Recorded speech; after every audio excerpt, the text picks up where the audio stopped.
I'm doing yesterday's Chok Israel since we did not do it yesterday. So this is Toledot L'yom Chamishi, Toledot for Thursday.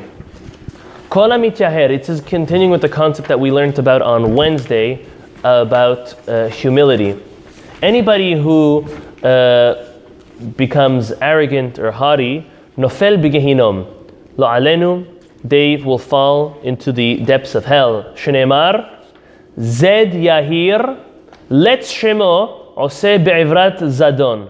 So obviously it's a very flowery and very rich terminology Shlomo HaMelech uses, and I'll read it for you in English. It says, a proud sinner, scorner is his name. He acts in the fury of sin.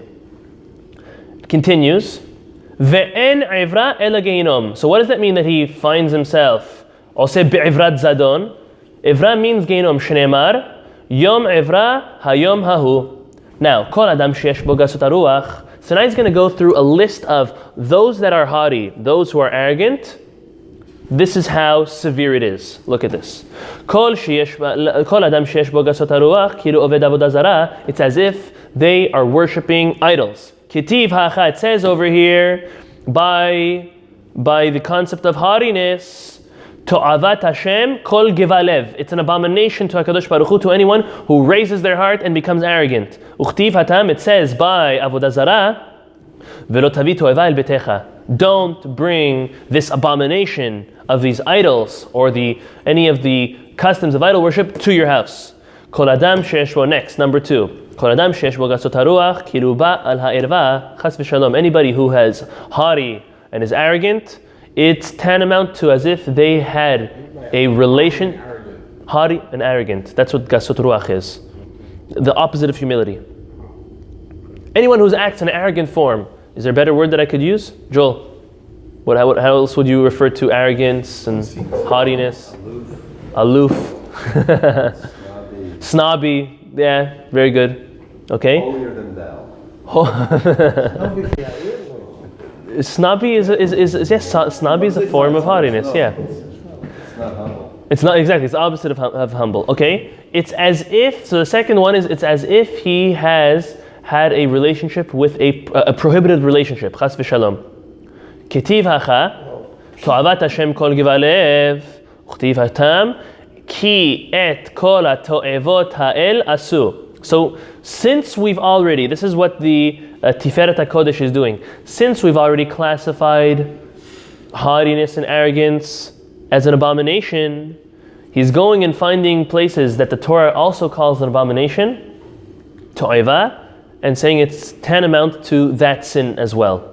Next, Kol Adam Sheyesh Bo Gasot HaRuach Ki'ilu Bana Bama. It's as if they have built an altar of idol worship. Shneimar, Hiddelu lachem min ha'adam asher neshama be'apo. Ki vame nechshav. This is a pasuk in Yeshayahu. Yeshayahu says, refrain yourself, man, he's always talking to the Jews, from building a bameh. He says here first, ki bameh nechshav, because what's it worth? So taught on that, don't read bameh, eller bama. So refrain yourself from building how do you say, a stage and a altar, chazak, an altar for idol worship. Refrain yourself from doing so. Now, kol adam sheyesh bo gasot haruach lesof mitma'et. Anybody who has aspects of haughtiness and lack of humility, he will be brought down. If you acting high, you will be brought down. How? Shneimar rumu me'at ve'enenu. Meaning they'll be raised and then everything will be gone. A person raises themselves, they'll be gone. We will finish this and explain what that means. What's the difference between haughtiness and arrogance versus confidence and being proud of oneself in a good way and a bad way. We'll get to that in a moment. Okay? Anyone who acts in an arrogant and haughty way, it's worth it to cut them down like an idol worship tree. Asherah was a tree which was used for idols. Kitiv hacha, it says over here, Verome hakoma giduim uchtiv vashrehem tegadeun. Anyone who stands up nice and tall, cut them down. Vashrehem, their trees of idol worship, Tigadeun, to cut them down. Kol adam sheyesh bo gasut haruach, en afro nin'ar ve'eno kam t'chat hametim. This is a very serious one. Anyone who's overly arrogant and haughty, their dust and earth that they're buried in is not going to move, and they're not going to be resurrected during the time of Mashiach, which is a very serious thing. Shneimar, hakitzur shochne afar, shocheve afar, lo neemar, ela shochne afar. It doesn't say those that are lying on or in the ground. Shochve? It doesn't say shochve. Shochne. It says shochne. Shochne means to dwell. If you dwelled in your life amongst, it could be. I think here it says mishnase shochen le'afar b'chayim kol adam. Anyone who stays low, he stays. Who is your friend? It's not the gold. It's not the silver. It's not the diamonds and the platinum and tatitata. What's your? Who did you dwell amongst? You dwelt amongst the earth. You were humble, opposed to arrogant. Anyone who's humble in this world, they will have the merit of being resurrected. Next,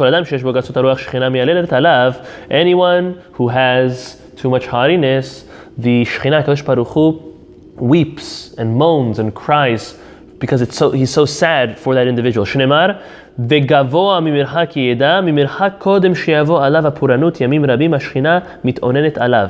Hashem sees the downfall of this person that is haughty and is arrogant, and he knows where it's going to be, and Hashem feels bad for the person. Next, כל אדם שיש בו קשות הרוח, הקדוש ברוך הוא אומר הקדוש ברוך הוא, אין אני והוא יכולים לדור בעולם, as the Talmud says, Hashem says, if you're so high and haughty, we can't be in the same world. It's only one. There's only one captain of the ship. There's only one God in this world. That's why it's like idol worship. Exactly. Very good, Chazak. And therefore Hashem says, it's you or me. Now, if anyone would have Chaz v'Shalom, a showdown between them and God, well, who would win? And therefore Hashem says, if you inflate yourself so much that you're raising yourself, as Joel said, how did you say? More honorable than thou? Holier than thou? Then thou will have to get rid of that individual. Shneimar, miloshni baset re'eu, oto atzmit giva inay murhav levav, oto lo uchal, al tikri oto, ela ito. Don't say with him, not To him. Not to him, rather say with him. With him, Hashem cannot dwell in the same world. Next, anyone who is a prophet, if they become too arrogant, they will lose their nivuah, as Devorah did. Devorah was a niviyah, and as soon as she was starting to become a little too much arrogant, Kadosh Baruch Hu, in a certain, not forevermore, but for an instant, removed her nivuah. Next, if he's wise, his wisdom is gonna be diminished as well, as we see from Hillel. Shamar, mi garam lachem she'ele mi Bavel. Hillel was in Eretz Israel. Sorry. Hillel Shamar, mi garam lachem she'ele mi Bavel. Sorry, Hillel, I'm almost positive, was in Bavel, and then there was a movement to move up back to Eretz Israel, and then he said, "Who do you think you are? That now it's time to go back to Israel. And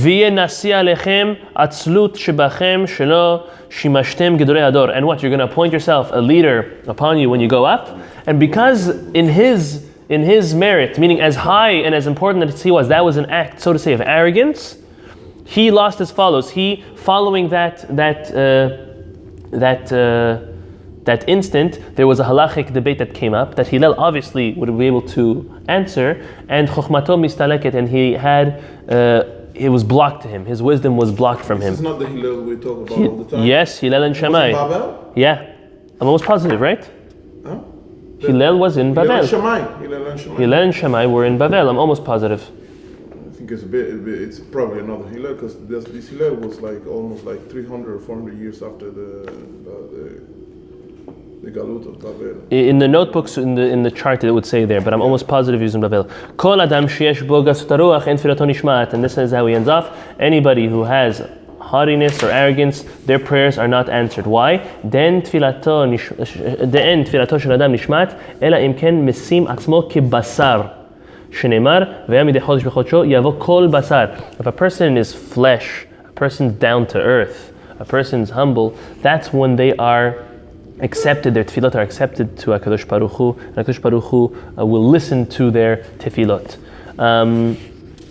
So this position that this Hillel had is like some people today. I don't want to mention like they said we shouldn't go to Israel. Like there's some. No. Don't take the case at face value. Just take it as he's bringing a proof that since he did express and his arrogance, or he felt arrogant or haughty for a certain level, at his high level, Kadosh Baruch Hu withheld a certain amount of wisdom from him at that moment. Okay, we see a similar concept when it comes to anger. Moshe Rabbeinu, I believe it was Moshe, right? Moshe was angry, and then right after he did not know what to do with the Mikoshesh Etzim. How did he not know what to do? Preceding that, become Pinchas. So we see that when people act certain. Right, I think it happened. I don't know if it happened once or twice. When was it? Cosby, right. So there were many times, Hazak. There are many times, exactly. Exactly. So therefore, right. So therefore, if a person lo alenu does not act with the best of character traits, HaKadosh Baruch Hu does withhold from them. Okay. Let's quickly do the Rambam of yesterday, the Hilchot Talmud Torah, which is quite interesting. Nashim v'avadim uktanim piturim mitalmud Torah. Women and slaves and minors are all exempt from Talmud Torah. Now, by no mistake are we equating women to slaves or to minors. Okay? The reason for that they are all exempt is because it is a time-bound positive mitzvah to learn Torah, and therefore they are not obligated because they have other obligations. Really? Yes. Time-bound? Well, that's the question. It says here, right. Why don't we send our kids to yeshiva? Right. Why do we send them? Well, why do we send our children to yeshiva? Well, we're talking the girls. So we'll see. Even though he says that they are exempt from learning Torah, the Rambam will continue. They're exempt from the concept of learning Kol HaTorah Kula, all of the Torah. Men have an obligation to, we've spoken about this before, to learn all of the Torah. Women are not. Women have an obligation to learn the aspects of Torah that have to do with them. For example, the laws of Shabbat, women have to know them very importantly. Kashrut, Nida, most of the practical laws women need to know. But let's say like we're learning now Baba Kama, and we're learning the intricacies of damage to that, women don't have an obligation to do that. Now even the way we're learning Masechet Brachot in depth and the intricacy, which part needs kavanah, which doesn't, women don't have that obligation because they have other obligations. The men were set out with the obligation to provide a livelihood, and the women, for the most part, were set to raise the children. Nowadays, sometimes it's opposite, sometimes it switches, but the way God wired man and wired woman was that women were to raise the children. For the most part, it doesn't mean that a husband should not be involved in it. The husband definitely has to be, but the main person of responsibility over the home and over the children, healthy-wise, should be the woman, and the husband should be secondary, and then main when it comes to providing a livelihood. So women have other obligations, and therefore they're not obligated to learn Kol HaTorah Kula. Aval Katan, however, a child, even though he's not obligated from the Torah, however, the father is obligated to teach him. So this way, when he gets older, when he becomes bar or bat mitzvah, they know what they need to do. So for boys, everything. For women, for girls, at least the things that pertain to them. Shenemar, belimatem otam et benechem ledaber ba'am. Ve'en isha chayev lelamed et bena, shekol chayav lilmod chayav lelamed. Women are not obligated to teach their children Torah. Should they? Could they? Of course they should. But an obligation is not an obligation. Bet. Kishem shechayav adam lelamed et beno, kach hu chayav lelamed et ben beno. The same way, Zot Hashem will all have the merit that we have an obligation to teach our children Torah. We also have the obligation to teach our grandchildren Torah, which I'm sure is an amazing feeling. Shneimar v'hodatem levanecha ve'livnei vanecha ve'lo beno uben beno bilvad ela mitzvah al kol chacham v'cham yisrael lelamed et kol hatalmidim af al pi she'enan banav. Not only should a person teach their children, their grandchildren, anybody who comes to learn Torah, they should teach them as well. Shneimar v'shinantam levanecha mipni ashmua lamidu. So meaning from the Gemara, it's taught that levanecha, as we soon see, anybody that you teach, now you've adopted, so to say, as your children. So teaching is not only to your child and to your grandchild, it's to any students that want to come learn Torah. Anybody and everybody should teach them. Banecha elu talmidecha שהתלמידים קרויים בנים, שנאמר ויצאו בני הנביאים, אם כן למה נסתווה על בנו ועל בן בנו, להקדים בנו לבן בנו, ובן בנו לבן חברו. So really there's an order of precedence. The first person that's the most important that you teach Torah to is your child. The next most important person is your grandchildren. The third most important is everybody else. Well, yourself is you can't teach your children. Yeah, that's obvious. You can't teach your children, your grandchildren, anyone else if you don't learn or know yourself. But then there's an order of precedence. Gimel, v'chayav liskor melamed livno lilamedo. Here, this is for you. You need to send them to yeshiva. You have an obligation, or you have an obligation to hire a tutor to teach them Hebrew and Torah. Ve'eno chayav lelamed et chavero ela bechinam. So you don't have an obligation to pay for someone else's tuition. Is it a nice thing? Is it a great thing? Is it tzedakah? Of course. But the obligation is you need to do that for your children.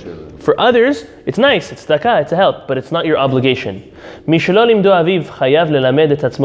a person did not learn, if their father did not teach them, or did not hire them a rebbe to teach them, when he gets older, he needs to teach himself.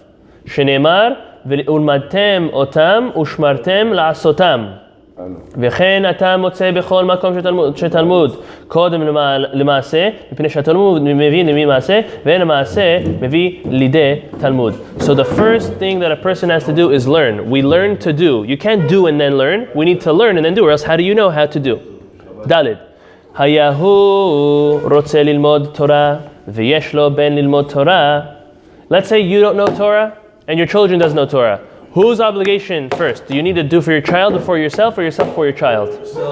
Yourself. Look at that. Who kodem livno?